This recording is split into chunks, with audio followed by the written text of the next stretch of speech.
memaknai Idul Adha ini generasi muda Islam itu seperti apa ya Kiai? Ya, kita merunut ke sejarah Kanjeng Nabi Ibrahim. Beliau itu kan anak seorang dirut BUMN.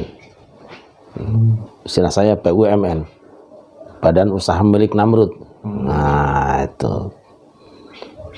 Tapi beliau sebagai pemuda menemukan kebenaran yang diyakini, kemudian dia berdakwah dari lingkungan keluarganya dulu, kemudian ke masyarakat. Nah, ada satu pelajaran yang menarik dari Ibrahim, yaitu ketika bapaknya mengancam dia, la ilam tantahil arjumanaka wahjurni maliya, yang kamu tidak menghentikan dakwahmu itu hai Ibrahim, aku rajam kamu. Rajam itu lempar pakai batu. Tinggalkan aku. Diusir bapaknya. Tetapi ketika dia diusir bapaknya, diperlakukan kasar, Ibrahim tidak menjawab dengan kasar. Malah dia mengatakan salamun alaik, salam sejahtera untukmu. Sa'astaghfirullaka rabbi innahu kana bi fa'afiyah. Aku akan mohonkan ampun untuk ayah kepada Allah. Dia sangat baik. Jadi orang tua yang kasar, yang jahat, bahkan kafir, itu tidak kemudian diperlakukan kasar oleh anaknya. Nah, lihat buahnya. Di ayat sebutkan, falamma atazalahum wa ma ya'buduna billah wa habna lahu ishaq wa yaqub kullan nabiyya. Buah dari dia meninggalkan sesembahan selain Allah dan santunnya pada orang tua itu, dia diberi anugerah apa?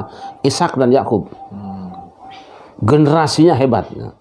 Dan selain Ishak dan Yakub juga yang paling penting buat kita adalah Ismail. Nah, ketika Ibrahim diperlakukan ayahnya dengan kasar, dia tetap santun, tetap menunaikan apa yang jadi hak ayahnya. Nanti punya anak namanya Ismail. Lihat sikap Ismail. Maka akhlak Ismail itu nurun ke bapaknya. Sikap dia ke ayahnya itu ketika dia akan disembelih nggak nawar. Itu adalah hak ayah untuk melaksanakan perintah Allah, maka anaknya juga siap untuk disembelih. Nurun gitu loh. Jadi kelakuan Ibrahim yang santun pada orang tuanya diikuti oleh Ismail kepada Ibrahim. Jadi kalau kita ingin punya anak yang soleh, punya anak yang patuh, kamu soleh dan patuh dulu pada orang tuamu. Gitu. Birru aba'akum tabirrakum abna'ukum, kata Nabi. Berbuat baiklah, berbaktilah kepada ayah-ayah kamu, nanti anak cucumu juga bakti pada kamu. Jadi kalau sekarang banyak generasi yang nggak benar, jangan-jangan memang bapaknya juga nggak benar. Kalau anaknya itu jahat-jahat, jangan-jangan rezeki bapaknya juga dari hasil kejahatan gitu. Ya, Kiai juga pernah nyebut tentang anak ini ya. Anaknya salah satu kan ada 3 kayak harta, ilmu, dan anak ya. Jadi hal penting, bisa diterangkan tuh sebenarnya kenapa anak itu menjadi salah satu penting dalam kehidupan kita, Kiai. Iya, kita umumnya manusia dalam hidup ini akan berbahagia dan bangga kalau punya 3. Jadi orang kaya, pinter, banyak anak itu paling seneng. Yang paling susah itu sudah anak nggak punya, ilmu nggak punya, harta nggak ada, gablek, itu paling sengsara. Tapi yang paling banyak biasanya ilmu sedikit, harta dikit, anak banyak, ngontrak itu yang susah itu. Itu realita. Lah, kenapa harus 3 ini? Karena Nabi sedang mengatakan idza mata ibnu Adam. Nabi berbicara tentang waktu yang panjang setelah kematian. Kita tahu manusia di dunia ini ditugaskan untuk melakukan amal ibadah yang banyak, tetapi waktunya sangat sempit. Ketika dia mati, habis kesempatan untuk beramal. Tapi ada 3 yang ketika orang sudah mati, dia seperti masih beramal, banjir pahala terus. Itu 3 tadi. Harta, sedekah jariyah, tapi harta yang sedekahkan, itu loh, yang diberikan ke orang lain. Yang selama harta itu yang dijariahkan itu dipergunakan orang, maka selama itu pula dia di kuburannya dapat banjir pahala. Bayangkan kalau kita menyumbangkan tanah 0,5 meter aja atau 10 cm saja buat kepentingan umum, atau jalan menuju ke masjid gitu kan, pesantren. Tiap hari orang yang ke masjid itu nginjak berapa pahalanya, dia kebagian dari situ. Yang kedua, ilmu yutafa'u bihi, ilmu yang dimanfaatkan orang lain, dibagikan ke orang lain, diajarkan ke orang lain. Nah, selama dia mengajarkan dapat pahala. Dan ketika dia meninggal dunia, ilmu tadi kan diamalkan orang lain. Nah, orang yang mengamalkan ilmunya itu limpahan pahalanya sampai ke dia. Nah bayangkan kalau kemudian dia juga ngajar ke yang lain terus berapa turunan, 7 turunan, 10 turunan, ila yaumil qiyamah, selama ilmu itu masih diamalkan orang, diajarkan orang, maka orang pertama yang mengajarkan tadi itu kebanjiran. Misalnya Mas Yanto gitu, ngajari orang bagaimana cara bikin bakso yang enak. Ini kan Mas Yanto, bakso SBY gitu kan, tahu lah SBY itu orang kenal semua. Bekasi nggak ada lagi lah. Beliau mengajarkan tuh kepada orang-orang misalnya, Cak, kalau kamu mau bikin bakso enak nih kayak gini nih. Gitu kan. Nah kemudian si orang itu bikin bakso dan bisa menafkahi anak istrinya, besar pahalanya. SBY Pak Mas Yanto itu banjir. Kalau terus beranak pinak sampai ada 1.000 orang, nanti Mas Yanto meninggal dunia masih banjir pahalanya. Nah itu. Dan kalau dia melahirkan juga karyawan-karyawan di tiap cabang-cabangnya, itu dari limpahan kebahagiaan karyawan yang berhubung dengan keluarganya, dari istri, sampai dia bisa bersedekah ke masjid, banjir. Maka jangan kikir dengan ilmu, jangan medit dengan pengetahuan. Oleh karena itu di pesantren kami, di pesantren Ummul Qura di sini ada kaidah, tidak ada orang yang tidak bisa belajar kecuali yang tidak mau belajar. Oh saya punya uang, bayar. Sangu. Tidak punya uang, belajar. Pasti ada cara bagaimana kamu bisa makan dan bisa belajar di sini. Di sini tidak ada orang yang tidak bisa belajar semuanya. Dan yang ketiga adalah waladin soleh, ini anak soleh ini. Nah kita kadang-kadang mengukur anak sukses itu adalah sebatas sukses dia di sini. Orang keluarkan ratusan juta rupiah atau miliaran rupiah untuk menyekolahkan anak, kuliahkan anak fakultas kedokteran misalnya, dengan bayangan nanti anakku sukses, bisa banyak uang, gitu, bisa bangun rumah. Belum. Dikuliahkan di fakultas ilmu politik misalnya, nanti anakku bisa jadi anggota DPR, dia dihormati orang, dipanggil dengan yang terhormat, anggota DPR, walaupun sebetulnya rata-rata tidak terhormat. Itu bangga. Dia tidak ingat gitu. Setelah dia mati nanti di kuburan, anakmu bisa ngasih apa? Yang membuat kita orang tua bahagia di kubur itu bukan orang yang pangkatnya tinggi, bukan harta banyak, tapi yang kata Nabi, solehin, anak yang soleh. Soleh kayak apa? Soleh itu yad'ulah, yang senantiasa mendoakan kedua orang tuanya untuk dia. Di hidupnya mendoakan dia, di dunia mendoakan dia, di kubur mendoakan dia. Nah itu anak abadi. Selama anak itu mendoakan, maka selama itu terus banjir, mendatangkan pahala kemuliaan di alam kuburnya. Nah, oleh karena itu Rasul memesankan kita boleh jadi orang kaya tapi sedekahlah, sebab di luar yang disedekahkan itu nanti nggak nolong kamu. Boleh jadi orang pintar dan bagus tapi jangan kikir dengan ilmu, bagikanlah, ajarkanlah, sebab yang menolong kamu itu ilmu yang dimanfaatkan orang lain, dibagikan ke orang lain. Dan kamu bikinlah anak sebanyak-banyaknya, tapi ada yang lebih penting daripada banyak anak, itu dapat anak yang soleh. Maka berjuanglah untuk bagaimana caranya kita setelah dikubur banjir transferan pahala tadi itu. Nah tapi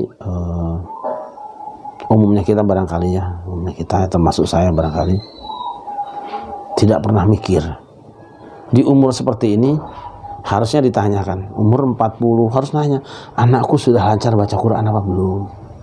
Anakku sudah sholatnya benar apa belum? Anakku akhlaknya baik apa belum?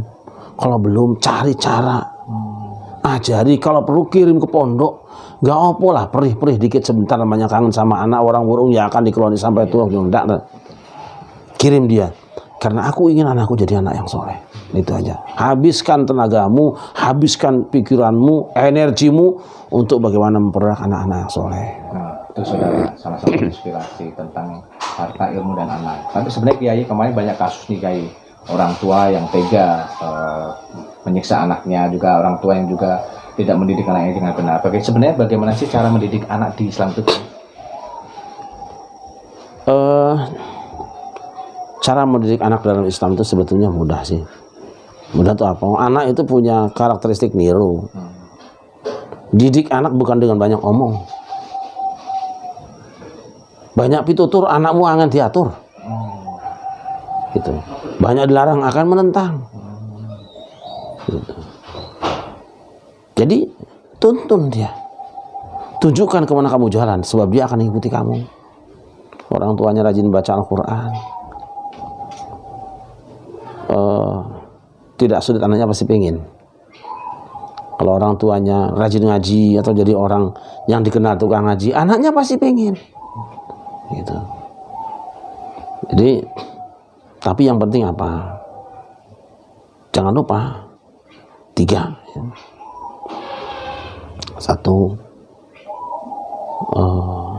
sebelum punya anak. Nah, sebelum punya anak itu harus sudah diproses. Menyiapkan dulu lahan subur. Karena yang akan kita tanam itu sesuatu yang akan jadi pohon nantinya, yang akan kita petik buahnya. Anak itu tanaman kita, tanamlah dia di tanamannya subur.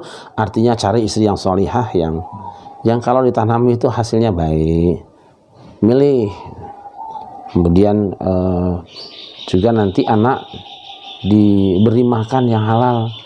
Karena memberi makan barang yang haram itu pasti akan ditampakkan dan ditimpahkan kepada orang tuanya. Pasti itu. Pasti. Cuma masalahnya cepat atau lambat, atau di akhirat. Hanya yang saya tahu di dunia ini biasanya cash. Agak berjangka tetapi cash. Dan itu ditimpahkan pada saat orang tuanya sudah tidak berdaya. Itu sengsara luar biasa. Memberi makan anak barang haram. Pinter, sehat. Tapi nanti begitu dia sudah pinter, sudah sehat, jadi orang, masa tuanya memperbudak kamu. Padahal saat tua itulah saat-saat dimana kita butuh dengan anak saleh, kesalehan anak. Ibarat buah, itu buah sudah tinggal metik, begitu dipanen ternyata pahit kayak apa rasanya. Itu buah tanamanmu. Jadi tanam buah yang manis, sabar lama memang, insya Allah di masa tua kamu menikmatinya. Tapi kalau kamu tanam seenak-enaknya dengan rezeki yang haram, kamu tanam pohon berduri atau tanam pohon yang pahit, maka pandai-pandailah merawat tanaman, menyemai tanaman, beri makanan, pupuk yang baik, rezeki yang halal. 1.000 rupiah rezeki yang haram dimakan anak, nanti bapaknya dan ibunya yang disiksa oleh Allah di dunia maupun di akhirat. Dia akan tumbuh menjadi badan yang pantas masuk neraka. Sebab kata hadis, kullu lahmin nabatal haram fannaru aula bih. Setiap daging yang tumbuh dari barang yang haram, neraka yang cocok buat dia. Jadi nanti perilakunya itu mengarah ke neraka. Diajak benar itu sulit. Dan itu sangat menyiksa orang tua. Dan yang ketiga, orang tua carikan tempat yang baik untuk anak-anak kita. Umumnya kita manusia suka melihat lembaga pendidikan itu mewahnya bangunan,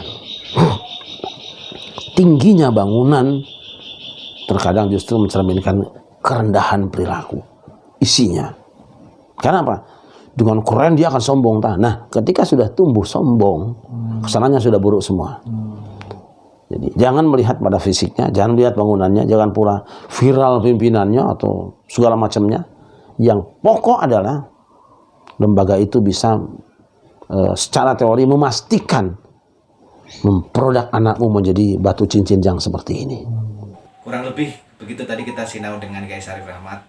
Terima kasih atas waktunya. Tetap saksikan The Belakon TV, belak-belakan no kontroversi. Jangan lupa subscribe, comment, like, and share. Terima kasih Kiai. Assalamualaikum warahmatullahi wabarakatuh.